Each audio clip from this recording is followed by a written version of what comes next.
ये इतने वायरल हो गए हैं कि इंस्टाग्राम में जितने बीजेपी के फॉलोअर्स हैं, ये बीजेपी के फॉलोअर्स को भी इंस्टाग्राम में क्रॉस कर चुके हैं। फाइनली हमें अपनी आइडेंटिटी का पता चल गया इस देश में कि हमें कॉकरोचों की तरह देखा जाता है। खुशी नहीं है कि बीजेपी से ज्यादा फॉलोइंग होगी, क्योंकि उससे क्या होगा, मुद्दे तो अभी भी वही है। महिलाओं के लिए आप 50% रिजर्वेशन कर देंगे। जैसे एनडीटीवी को अडानी ओन करते हैं, न्यूज 18 को अंबानी ओन करते हैं, उनका आप लाइसेंस कैंसिल करवा देंगे। अभी आपसे बात कर रहा हूँ, मुझे कॉल्स आ रहे हैं कुछ मीडिया हाउसेस से, मैं नहीं रिस्पॉन्ड कर रहा हूँ। कौन कौन से मीडिया हाउसेस कॉल कर रहे हैं आपको इंटरव्यू के लिए, बोलिए। कौन से हैं ये गोदी मीडिया? राघव चड्ढा के बारे में थोड़ा कुछ बताइए, क्या सोच रहे थे उन्होंने पार्टी स्विच की? देखो, चुनाव लड़ेंगे अंत में, जाहिर सी बात है, अब इतने लोग आपके पास आ गए हैं। आप आना चाहते हो?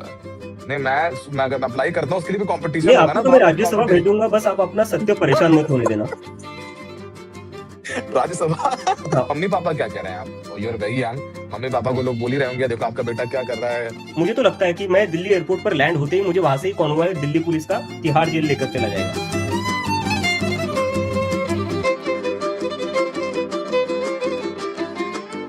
आदाब, नमस्कार, कैसे हो आप? वैसे तो कहना चाहिए हजरात हजरात हजरात, क्योंकि हमारे साथ हैं अभिजीत दिपके, और अभिजीत दिपके काफी वायरल हैं, और वायरल है इनकी जनता पार्टी जिसका नाम है कॉकरोच जनता पार्टी। ये इतने वायरल हो गए हैं कि इंस्टाग्राम में जितने बीजेपी के फॉलोअर्स हैं, ये बीजेपी के फॉलोअर्स को भी इंस्टाग्राम में क्रॉस कर चुके हैं। लाखों लाखों लोग इनसे ट्विटर पे जुड़ चुके हैं, इनकी वेबसाइट पर साइन अप कर चुके हैं। बड़े बड़े पॉलिटिशियन महुआ मोइत्रा, कीर्ति आजाद, प्रशांत भूषण जैसे वकील इनकी पार्टी को ज्वाइन कर चुके हैं, और जेन जी का एक नया मूवमेंट क्रिएट कर चुके हैं अभिजीत दिपके। अभिजीत दिपके बॉस्टन यूनिवर्सिटी में पढ़ते हैं। उससे पहले 2020 के विधानसभा चुनाव में दिल्ली में आम आदमी पार्टी के साथ सोशल मीडिया टीम में थे, फिर उन्होंने छोड़ के पढ़ाई का रास्ता चुना, और पढ़ाई से अब ये कॉकरोच बन चुके हैं। माफ कीजिएगा, मतलब ये व्यंग था। तो कोई बात नहीं, अभिजीत, हम खुश है, आई एम कॉकरोच। कॉकरोच बन के कैसा लग रहा है, मतलब आपको? कॉकरोच बनकर तो मतलब काफी अच्छा लग रहा है कि फाइनली हमें अपनी आइडेंटिटी का पता चल गया इस देश में कि हमें कॉकरोचों की तरह देखा जाता है। यह हमें समझ में आ गया, हमें कीड़े मकोड़ों की तरह देखा जाता है। लेकिन जो लोग हमें कीड़े मकोड़े या कॉकरोच की तरह देखते हैं पर्टिकुलरली, मैं उनको ये बताना चाहता हूँ कि कॉकरोच कहाँ रहते हैं, कहाँ पलते हैं। जहाँ गंदगी और जहाँ कुछ सड़ जाता है वहां कॉकरोच होते हैं। तो क्या इस देश का सिस्टम इतना सड़ गया है कि अब उसमें इतने सारे कॉकरोचेस होने लग गए? तो ये सिस्टम को भी सोचना चाहिए कि कॉकरोच क्यों इतना तो फैलने लग गए यहाँ पर। तो आपकी पार्टी का मैनिफेस्टो बड़ा इंटरेस्टिंग है। जी। तो पहला तो सवाल ये है कि पहले तो दर्शकों को पता है, वैसे नहीं नहीं पता है तो बता देते हैं कि पिछले हफ्ते एक सुनवाई के दौरान हमारे देश के मुख्य न्यायाधीश, chief justice of India Suryakant ji ने एक बयान दिया। उन्होंने कहा कि देश के बेरोजगार युवा कॉकरोच जैसे हैं, कुछ सोशल मीडिया पर आ जाते हैं, कुछ मीडिया में चले जाते हैं, कुछ आरटीआई लगा करके सवाल पूछते हैं, माहौल खराब करते हैं। उन्होंने पैरासाइट्स तक कहा था। तो अब वहीं से कॉकरोच का आइडिया अभिजीत दिपके को आया। अभिजीत, कभी सोचा था आपने कि जब, जाहिर सी बात है सोशल मीडिया पर लोग क्रिएटिव काम करते हैं, आपने सोचा था कि जब आप कॉकरोच जनता पार्टी, जब आपने ये बनाया, हैंडल बनाया, वो इतना पॉपुलर हो जाएगा कि मतलब करोड़ों करोड़ लोग आपसे जुड़ जाएंगे?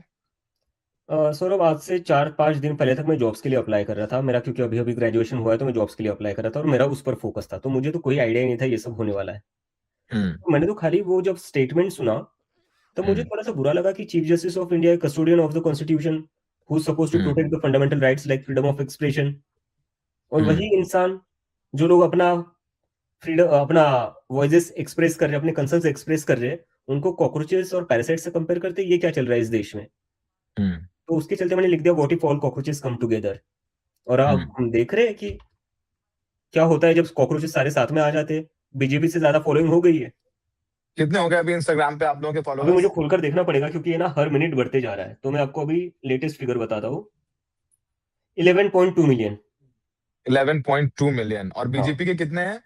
बीजेपी की तो 8.7 मिलियन।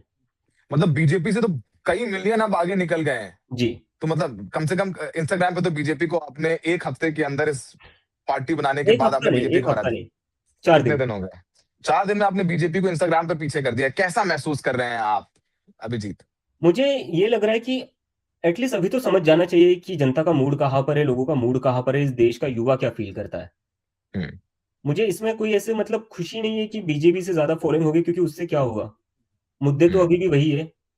हम्म। युवा तो अभी भी नाराज है, और वो काफी हम्म। गुस्से में है, काफी फ्रस्ट्रेटेड है। हम्म। तो उनकी सुनी हम्म। जाए।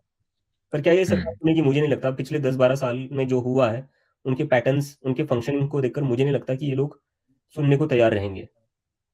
अभिजीत, क्या मैनिफेस्टो क्या है? वैसे हमने पढ़ा, मैनिफेस्टो भी आपने डिजाइन किया है, बहुत अच्छा मैनिफेस्टो है। कुछ पॉइंट्स बताइए जो दर्शक द रेड माइक को देख रहे हैं इस वक्त। हम्म। और बहुत लोग चाहते थे कि हम आपसे बात करें, लोग लगातार 2 दिन से लिख रहे हैं हमें कि आप क्यों नहीं बात कर रहे हैं अभिजीत से। फिर हमने आपसे निवेदन किया और आपने हमारा वो निवेदन स्वीकार किया। तो पहले बताइए, क्या है, जब इंडिया को गटर बनाओगे तो यहाँ सब कॉकरोच ही पैदा होंगे। तो ये जेंजी को आपने जोड़ा है, मैनिफेस्टो क्या है आपका, पॉइंट्स क्या है? तो मैनिफेस्टो का जो पॉइंट है वो ये है कि आज का जो सिस्टम है, हम्म। वो क्या वो सही है? हम्म। नहीं है वो। हम हमारे हम्म। मैनिफेस्टो के थ्रू दिखाना चाहते हैं कि एक आइडियल डेमोक्रेसी में क्या सिस्टम होना हम्म। चाहिए। हम्म। वो सिस्टम ये होना चाहिए कि किसी सुप्रीम कोर्ट के जज को सरकार राज्यसभा की सीट दे दे, ऐसा ना हो। हम्म। क्योंकि जब जैसे सुप्रीम कोर्ट के जैसे जज को, राम मंदिर जजमेंट देने वाले रंजन गोगोई को राज्यसभा दे दी, हाँ पूर्व मतलब मैं ये मुख्यमंत्री कोई जी। हाइपोथेटिकल सिचुएशन नहीं बोल रहा हूँ, या मैं कोई आउट ऑफ इमेजिनेशन नहीं बोल रहा हूँ। हम्म। ये हुआ है। किसी को बिल्कुल। आप किसी कमेटी का चेयरमैन बना दोगे, किसी को राज्यसभा भेज दोगे, तो प्रेसिडेंट क्या सेट कर रहे हो आप? अगली हम्म। बार कोई जज आएगा नया, तो वो भी यही हम्म। सोचेगा कि मैं शायद से सरकार की तरफ से कुछ दे दूंगा, तो शायद मुझे भी हम्म। राज्यसभा मिल जाएगी, किसी कमेटी का चेयरमैन बन जाऊंगा। तो हम्म। प्रेसिडेंट तो यही सेट हो रहा है ना। हम्म। और जजों का काम क्या है? According to the hmm. Constitution, aligning with the hmm. Constitution और aligning with the ruling party. Hmm. ये कहीं ना कहीं उनको भी सोचना चाहिए, because there is a hmm. Serious question on the integrity of all the institutions in India. और इसी के हम्म। चलते हमारे मैनिफेस्टो का दूसरा पॉइंट भी था, वोट डिलीशन। हम्म। सरकार है, मुझे कई सारे जर्नलिस्ट कह रहे हैं कि आपको बीजेपी के जीतने से इतनी दिक्कत क्यों है? हम्म। मैं कह रहा हूं मुझे बीजेपी के जीतने से कोई दिक्कत नहीं है। वो किस तरह हम्म। जीत रही है। हम्म। महाराष्ट्र में पार्टियां तोड़कर जीती है। हम्म। दिल्ली में पूरे मंत्रियों को जेल में डालकर जीती है। हम्म। बंगाल में क्या हुआ, दिल्ली में क्या हुआ, और बस इतना ही नहीं, इन दिल्ली और महाराष्ट्र में और क्या क्या हुआ है बंगाल के साथ, तमिलनाडु के साथ। बंगाल में हम्म। ममता बनर्जी की सीट से 50,000 वोट डिलीट किए जाते हैं, वो 15 कुछ हजार वोटों से हारती है। हम्म। तमिलनाडु में एमके स्टालिन की सीट से 1 लाख वोट डिलीट किए जाते हैं, वो 50,000 की लगभग 50,000 वोट से हारते हैं। हम्म। दिल्ली में अरविंद केजरीवाल की सीट से 40,000 वोट डिलीट किए जाते हैं, वो 4,000 वोट से हारते हैं। महाराष्ट्र में हम्म। जो बीजेपी लोकसभा चुनाव में 9 सीटों पर सिमट गई थी, क्योंकि बहुत हम्म। नाराजगी थी, हम्म। 5-6 महीने के अंदर अंदर वो बीजेपी 132 सीटें लेकर आती है, जो उनकी पीक मोदी वेव में भी नहीं आई थी। हम्म। ऐसे क्या हो गया उन 5 महीनों में? हम्म। बीजेपी के लोग भी वही थे। ऐसा नहीं कि बीजेपी के पास कोई बहुत ही नया बड़ा पॉपुलर नेता आया, हम्म। और ऐसा भी नहीं कि जनता जो पहले नाराज थी वो 5 महीने में खुश हो जाए, ऐसा तो कुछ दिया नहीं आपने। हम्म। तो ये कौन सा चमत्कार है जिससे बीजेपी जीत रही है? हम्म। और अगर मैं 1 मिनट के लिए ये भी मान लूं कि बीजेपी का और वोट डिलीशन का कोई रिलेशन नहीं है, ये मैं मान लूं एक हम्म। मिनट के लिए, हम्म। लेकिन जब मैं ये चुनाव के नतीजे देखता हूँ, जब मैं ये वोट डिलीशन देखता हूँ, जहां जहां वोट डिलीट होते हैं, वहां हम्म। वहां अपोजिशन ही क्यों हारता है और वहां वहां बीजेपी ही क्यों जीतती है? हम्म। तो इसका कोई लॉजिकल एक्सप्लेनेशन है? अगर मैं मान लूं बीजेपी, अगर मैं मान लूं कि कोई रिलेशन नहीं है जो इलेक्शन कमीशन कर रहा है बीजेपी के लिए, हम्म। वो फेयर, फ्री एंड फेयर कर रहा है, तो फिर हम्म। फायदा बीजेपी को ही क्यों होता है? किसी और पार्टी को क्यों हम्म। नहीं हो रहा है इस चीज से? सारी बाकी हम्म। पार्टियां क्यों हार रही है? हम्म। तो ये एक मैनिफेस्टो का सेकंड पॉइंट है। थर्ड पॉइंट में देख रहा था, महिलाओं के लिए आप 50% रिजर्वेशन कर देंगे। हम्म। फिर एक पॉइंट है, जितने मीडिया पब्लिकेशंस जिन्हें इन्फ्लुएंशियल बिजनेसमैन, जैसे एनडीटीवी को अडानी ओन करते हैं, न्यूज हम्म। 18 को अंबानी ओन करते हैं, उनका आप लाइसेंस कैंसिल करवा देंगे।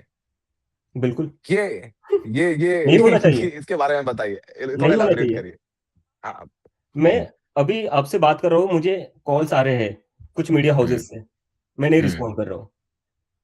कौन कौन से क्योंकि मीडिया हाउसेस कॉल कर रहे हैं आपको इंटरव्यू के लिए, बोलिए। पता ही है कौन से है ये गोदी मीडिया। बट आई गोदी मीडिया थिंक से फोन आ रहे हैं आपको इंटरव्यूज के लिए? बहुत आ रहे हैं। मेरा फोन लगातार बज रहा है, मुझे हर आज तक, एनडीटीवी, हर जगह से फोन आ रहे हैं आपको? हर जगह से आ रहे हैं। लेकिन मैं आपके चैनल पर आया हूं, तो उससे आप समझ लीजिए, I am trying to disengage with the media that has compromised and that is aligning with hmm. The government. तो यानी आप सर जो मतलब गोदी मीडिया, सरकारी मीडिया जैसा कहते हैं, वहां पर नहीं, और हम लोगों के पास, इंडिपेंडेंट जर्नलिस्ट के पास आ रहे हैं। थैंक यू उसके लिए। एनी एमएलए और MP who switches allegiance from one party to another should be disqualified from contesting polls और holding public office for next 20 years। यानी कोई नेता, विधायक, सांसद पार्टी छोड़कर दूसरी पार्टी में जाता है तो 20 साल के लिए वो चुनाव ही नहीं लड़ सकता है। ये भी आपके मैनिफेस्टो का एक पॉइंट है। ये इस बात से तो मैं बिल्कुल 100% इत्तेफाक रखता हूँ। अभी जिस पार्टी के लिए आपने 2020 में काम किया, शायद हम्म। राघव चड्ढा के साथ भी आपकी मुलाकात हुई होगी कई बार। हाँ इस हाँ, समय वो बिल्कुल भारतीय हुई है, जनता बिल्कुल पार्टी के हुई है, सदस्य हैं। बिल्कुल हुई राघव है। चड्ढा कैसे लगते हैं? चलिए एक बार राघव चड्ढा के बारे में थोड़ा कुछ बताइए। क्या सोचते यार थे मैं उन्होंने पार्टी स्विच की? देखो, राघव चड्ढा जब मुझे एपी में मिले थे तभी मुझे उतने कोई खास नहीं लगते थे वो। मुझे लगता हुँ, था उनका जो भी एग्जिस्टेंस है वो अरविंद केजरीवाल की वजह से है। हुँ, वरना उन्हें कौन पहचानता था। और आज बीजेपी हुँ, में चले गए तो देख लो हालत। हुँ, 16 लाख मिलियन से कुछ 9-10 मिलियन पर आ रहे हैं और गिरते ही जा रहे हैं अभी भी। तो उनका खुद का हुँ, कुछ ऐसा एग्जिस्टेंस है नहीं। हुँ। तो क्या बात करें ऐसे इंसान के बारे में। लफ्ज़ खर्च नहीं करना चाहेंगे। या- अभिजीत ये बताइए कि आपकी उम्र लगभग 29-30 साल है, जो मैं जी। पढ़ रहा था, हमारी टीम ने बताया। तो बेहद यंग हैं आप।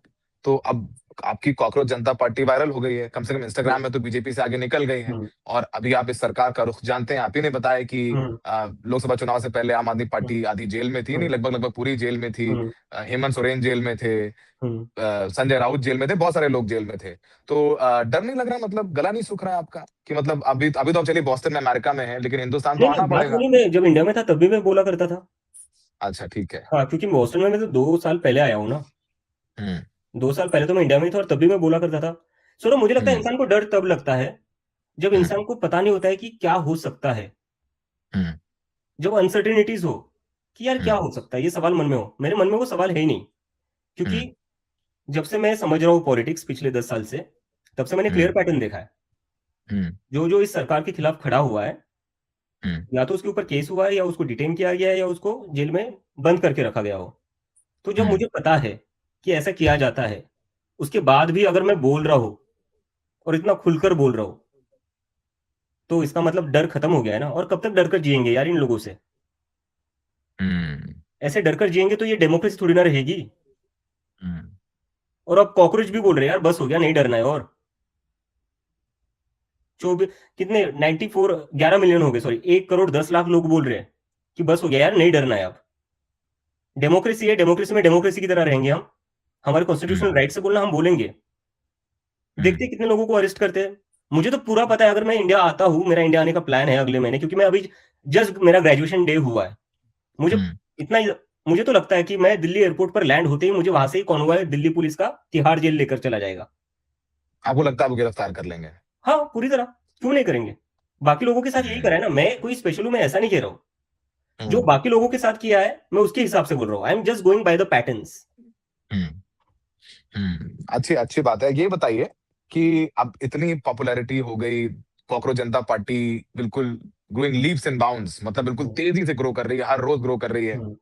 ये बताइए कि अभी तो सोशल मीडिया पर हैं। Abhijeet, on a serious note I am ya asking, और मैं बिल्कुल बहुत बहुत बहुत मैं चाहता हूँ इसका जवाब बहुत गंभीरता से दें। जी जी बिल्कुल।